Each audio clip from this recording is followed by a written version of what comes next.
Welcome to the Fantasy Football Hub YouTube channel. Today I am joined by FPL Salah to preview Game Week 10. Now Abdul, I don't even want to waste any time really talking about things that aren't necessary because there's so much to get through this week. So what I want to do is pretty much immediately just go into your team and just tell the people what you are currently thinking with your side right now. Yeah, so I'm a bit stuck this week, kind of, in a sense, because I've only got one free transfer. I've got 0.4 in the bank.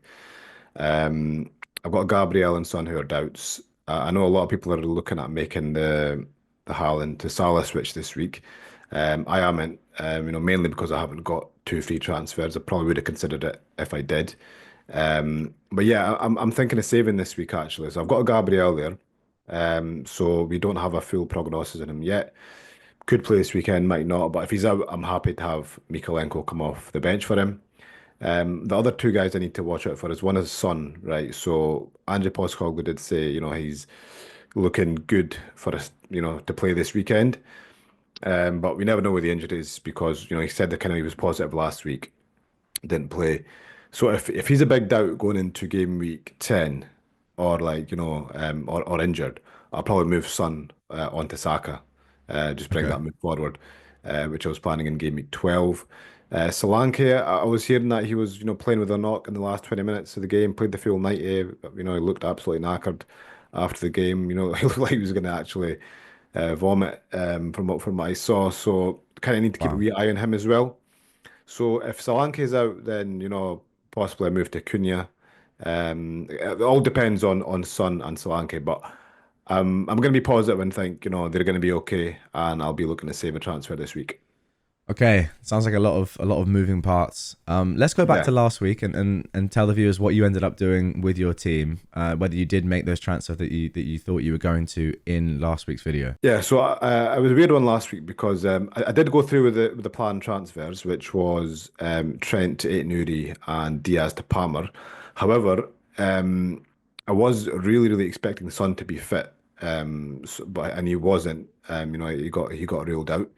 So I had a kind of a choice, either to stick to the original plan of taking Diaz out or keep Son. So the reason I went for the Diaz move was because I thought, like, from what Ange Postecoglou was saying, and with him being so honest and kind of upfront, in his previous kind of press conferences, he's not going to say he's close when he's not. So according to him, he was close. So I thought next two fixtures for Son are Aston Villa at home and Ipswich at home. So I really want him for that. Whereas Diaz is, a transfer out, kind of imminent. He should have been gone a long time ago. In hindsight, I probably shouldn't even got him on my Game Week 6 wild card. So I still thought Diaz was the move to make. Had Semenyo on the bench there, in case Son didn't come out. I think that was an okay substitute as well to come in for Aston Villa away. So that's why I went with the original moves, despite Son being injured. Okay, yeah, makes sense. Let's move on to your AI recommended transfer this week, just because we are talking about Hmm. transfers, of course.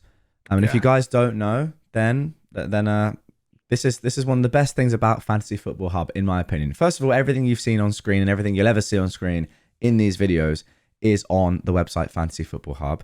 If you want to go and check it out for free, it's down below.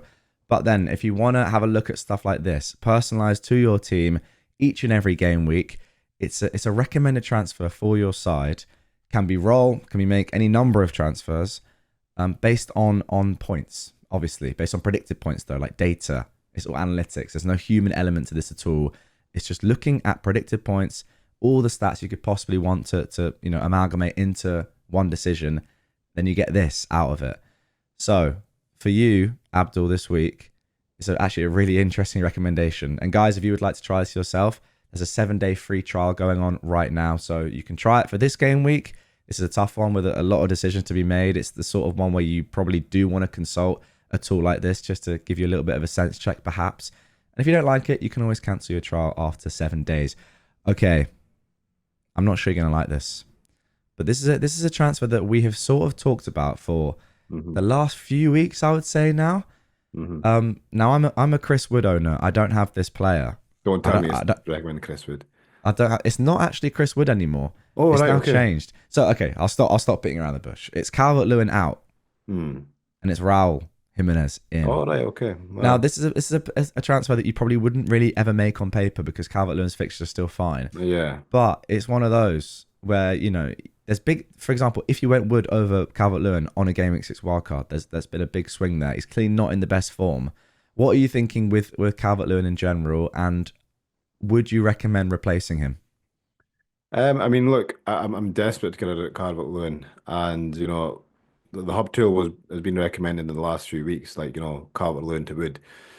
Didn't listen. The tool clearly likes Wood, and clearly doesn't like Calvert-Lewin, and it seems like with good reason. But look, he's got Southampton next, and I just think like if you had if you had like a tougher fixture, like even I'd say if he's playing like any other 17 teams, Wow. the only fixture I would keep him for would be Southampton. One of the promoted teams, like Yeah. Ipswich, Southampton, and Leicester probably. Any other team, I'd probably look to get rid of this week. However, I just think the fixture's like so good. Um, and I've kept him this long. I might as well just, wait one more week. Um, Yeah. I'm not happy about it, but I just think I have got other bigger issues in my team, like, a potentially injured Son, potentially injured Solanke as well. Also, I think the Solanke isn't, as I think it was just kind of rumors flying about, but it's just something I need to watch out for. So there are other things there. So if I had a perfect team this week, like I had no other issues, and I'd possibly would look to a Calvert-Lewin to either a Cunha or a or Raul, just for like a long-term move. But the situation I'm in, I'm fairly happy to keep him, to be honest, because look, it's a good fixture. All right, we know we know Calvert-Lewin's a terrible finisher, but what's encouraging for me, the one kind of silver lining for me is that he is getting the chances, Yeah. and I just hope like just one of them goes in at least, and hoping that's this week. This is the thing with this sort of transfer. It's never going to be a priority, especially with the fixtures. But it's one of those Mm, that that's the difference really between a human and just looking at actual, the data and predicted points. yeah, It's one of those that a human probably would never make because it's never going to be high on your list of your priorities realistically, especially with, as you said, you're not going to sell him before Southampton really ever. But it's one of them. If you're looking at the actual like predictions, then he is maybe a sell. The interesting thing, I suppose, is that it's not saying to roll. When I yeah. think that looking at your side, I mean, first of all, you have to wait for injury news, obviously, but secondly, I think normally you would say, okay, perhaps it is sensible to roll there with only one Mm, free transfer. I do want to talk to you though about something that you've mentioned, which is Salah and yeah. Haaland. Really, you said obviously because you have one free transfer, you're not really thinking about it, and yeah, it's not worth it for a hit. I'd agree with that. Mm. Say you had more, would you be strongly considering that big swap premium to premium? I would, and in a way, I'm glad I've not got that decision to make because it would be a really close one for me. Like, I mean, Salah's next three are great. They got Brighton home, Villa home, and then Southampton away. Whereas City have got bonus. I guess is an okay fixture. It's not an easy fixture. It's not one I expect them to like roll them over. Yeah, And then they've got who's it? They've got then they've got Brighton away and then Spurs at home, which again, I'd say good fixtures, but not great fixtures like Liverpool have. So I think it's definitely justifiable that making that switch this week. And if people are doing it, they've got two or three free transfers. It definitely makes sense because you're getting the best captaincy this week, and possibly for the next 2 weeks as well. But certainly for game week 12 against Southampton. So yeah, it's one of those where if I had the kind of moves to do it, I would heavily consider it. how would you do it? Like, who would you move down to from a forward? Because there aren't that many forwards that are doing well in terms of like the sort of mid-price forwards. It's the cheap ones that there are a couple of options there, as you just mentioned there. So I'd say Cunha, Wood, Raul, and Wissa would be like the forward budgets I'd be looking for. I think Cunha for me would probably be like in pole position, Right. mainly Okay. because his fixtures over the long term are better. He's played like 90 minutes in six of the last seven games. He's on. I mean, I don't think it's confirmed he's on penalties, but I'm very sure, I'm certain he'll be on penalties. He takes corners. He's got pretty much everything for like a 6.5 million forward, right? He's got and like, look, he scored four goals from now, so far this season. Yeah. They've played like Chelsea, they've played City, they played Arsenal, they played Liverpool, Forest. Like they played like seven, six of the top seven teams that sorry, six of the teams that finished in the top seven last season they played already this week, and this season so far, and he's already got 4 goals, and then now the fixtures get really good. Mm. So Cunha would be in pole position for me, and then I'd probably look at somebody like I guess a Rodgers or a Semenyo um, to Salah. Not sure which one. I think Rodgers would probably be the one I'd look to get rid of because Bournemouth's fixtures from Game Week 12 Okay. are fantastic. Let's talk about Rodgers and Semenyo for this week, and which one you're going to play. Semenyo, as we've seen before, it has slightly more predicted points in general than Rodgers. I think just Yeah. because I don't know, we're still not entirely sure. He could be on some pens, but I don't know. The main thing is, yeah, just due to data reasons, I suppose, he's always slightly ahead of Rodgers. Where are you going to I go? think it's the minutes because I think we know that the hub tool really, really likes the Yeah, players that play a lot of minutes. Rodgers, you got taken off in the 57th minute last game week, so maybe that's having an effect. Whereas good Semenyo point. is just like a 90-minute man every week. Good point. What are you thinking? Who are Yeah. you going to play? Oh, I mean, City. I mean, Semenyo's got City. There's no way I can play City, play him in that fixture when I've got Rodgers against Spurs, who that's probably going to be like I'd say a high scoring game. Yeah. Two good attacks. Spurs aren't going to sit back. Villa are going to get chances, so I'll definitely take my chances on Rodgers here. Yeah, fair enough. I think I'm leaning the same way. Okay, I want to ask you about Gabriel as well. Yeah. Now you said there's some decent news there, but Hmm. and you're happy to play Mikalenko. What Yeah. what are you? What are you? What is how do you sort of assess this sort of decision for your team, thinking about whether or not Gabriel is worth keeping or selling, Hmm. based on probably the limited info that we're going to get? What like how do you go about making that decision? Well, right now I'm just acting on the information that we have, which is that it doesn't look too serious. There has been a few good Arsenal sources that have posted that it's not like a long-term injury. If it was, then of course, he'd probably go either this week or next week. But I'm going to want Gabriel back from Game Week 12 onwards when Yeah, Arsenal's fixtures pick up. We've got the international break after Game Week 11, I believe. yeah, yeah, And then, so potentially he only misses like let's just say he misses 1 or 2 games. If he misses 1 or 2 games, I still think he's a keep because you're going to want him back. That's in my situation though, because I've got a good backup there in Mikalenko. If you're in a situation where you've got like zero bench, then it's different. You probably would have to make that take the plunge and just move him on. But I've got Mikalenko who's got Southampton this week, and then in game week 11, Mikalenko's got West Ham, which again isn't the greatest fixture, but it's fine though. Arsenal got Chelsea, so I'd happily just kind of just play him for that, just on the basis of keeping Gabriel because you don't be making like defender transfers when you've got when I in my situation where I've got like other issues, Yeah. like a son who's injured and kind of building towards getting in Saka and possibly Salah in the next few weeks as well. Yeah, that makes complete sense to me. It's one of those like even if he was out for as you said a decent while, I'd still be loath to sell him if you can just get through it. Just because it does seem like this is the sort of period now where transfers are super important for sort of your big players, which Yeah. perhaps they haven't been as much so far. Yeah, I mean, he'd have to be out for a long time for me to get rid of him. I mean, Yeah, like, you just got to look at the value. Like, I mean, a lot of fantasy managers have still got João Pedro in their team, mainly because he's only like 5.5 million. And you can just put him on the bench because people have got like deep squads. So again, yeah, it depends on how deep your squad is. What kind of subs you've got there. But from right now, I think what it's looking like the injury's not serious, so I don't think he's a priority sell at all. okay, let's round off this video by talking about captaincy because I think that Yeah. is it's definitely worth having. Well, it's one of the main reasons why you would want to swap maybe from Haaland to Salah or at Mhm. least get Salah in your team. Now, looking at the predicted points on Fantasy Football Hub, Yeah. Haaland and Salah over the next 4 game weeks are predicted to score exactly the same number of points. Oh, okay. Now in in game week 10, Hmm. yes, Salah is predicted to score more, but it's extremely close. I'm looking over here. It's 8.1 for Salah, 7.7 for Haaland. The next game week, Salah's at 8, Haaland's at 7.5.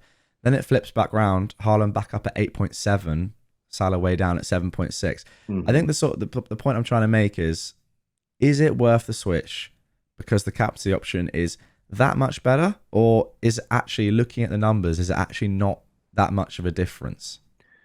I mean, I don't think it's a huge difference, but I think there's enough of a difference there that if you can get to Salah by selling Haaland with free transfers, then it's probably worth Really? it's worth doing. But also at the same time, if you're sitting there 2 or 3 transfers and you want to keep Haaland and you want to back the transfer, that's totally fine too. I think it's one of those situations where there's arguments for both. There's no Yeah. really, I'd say, right or wrong answer because a lot of people are just kind of, I guess, going on the fact that, Haaland has scored 1 goal in the last 4 games. And I mean, I wouldn't say that was, sorry, I wouldn't say that was a good reason to actually make that move. I think, because we know how that, how that conversion rate is not going to last, right? Yeah. That's going to increase for sure. But you're getting a better captain this week, and I think in game week 11, I think the best captain will probably be either Salah or Son if he's fit, for the Ipswich game. So potential over the next few game weeks, you might not even captain him. He's not the best captain, so that's probably the main reason to bring Salah in. And again, I think it is a move worth heavily considering if you've got the transfers there. But if you want to keep Haaland, totally fine. I'm so on the fence with it. I have 2 free transfers. I could do it for free, but then I'm just thinking, if it's going to be close anyway, it's quite a big difference going into next week with 3 free transfers rather than just one.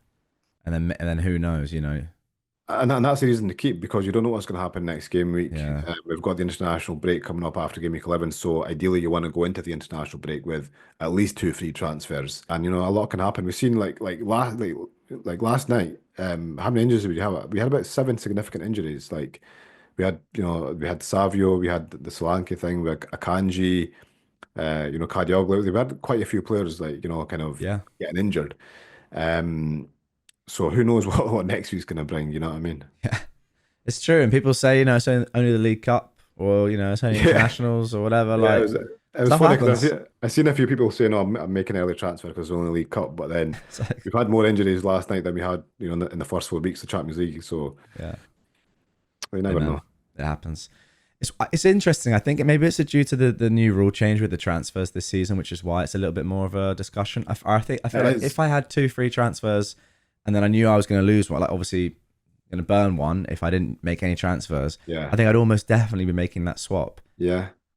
But it's because now, yeah, it's made the game It's interesting. totally, I will say that. it's totally changed the dynamic of the game because I've Yeah, just noticed like how many different kind of transfer paths that opens for you. yeah, Whereas exactly. you realize with the 2 free transfers rules now is how kind of restricted you were. Yeah, Whereas now you think, bloody hell, it's so hard to kind of plan. There's so many things you could do. Like when you've got 3 or 4 transfers, like free transfers, there's you can pretty much change almost half your team. exactly. So it's better, much better, I think. I'm seeing managers on Twitter and whatever on YouTube that have like 4 or 5 frees, and they just have literally an endless number. I mean, yes, there's lots of stuff you can do with 2 free transfers, of course there Yeah. is, but when you have 4 or 5, there is literally an unlimited amount of things you could do. So it's very fun, and I think it does make for a more entertaining game where you can go for it a little bit more or not. It's more up to you, I think, rather than being forced down a certain line, which I don't really like. But there we go. That's going to do it for this one. Okay. Yeah, guys, if you do want to see what Abdul ends up doing with his team, obviously this is news dependent. We're recording this on what day is it? Thursday lunchtime, and I can't really go too much later with this recording to have it out in time for you guys, along with other videos that we have on the channel this week. So this is why I couldn't just record 3 separate videos on the Friday. We do need to wait for news, but there's a limit to what we can do. So obviously we'll see what happens with your teammate. Like, if Yeah. Gabriel's out for the season, which he won't be, but you never know, something like that. Son would be the one, wouldn't it, that Well, would really change things. I tell you, I was positive about him, right? He did Yeah. say he wasn't serious, so he might well be up for this season. Exactly. Yeah. I clocked there where you're going with that. Exactly. Yeah. Exactly. Anyway, mate, thank you very much for your tips and advice as always. And that Haaland and Salah decision, I think is going to go Good long in luck the with day it. for me. Thank Good you, luck mate. with it. And good luck to all you guys as well. Let us know in the comments down below. Are you switching Haaland for Salah?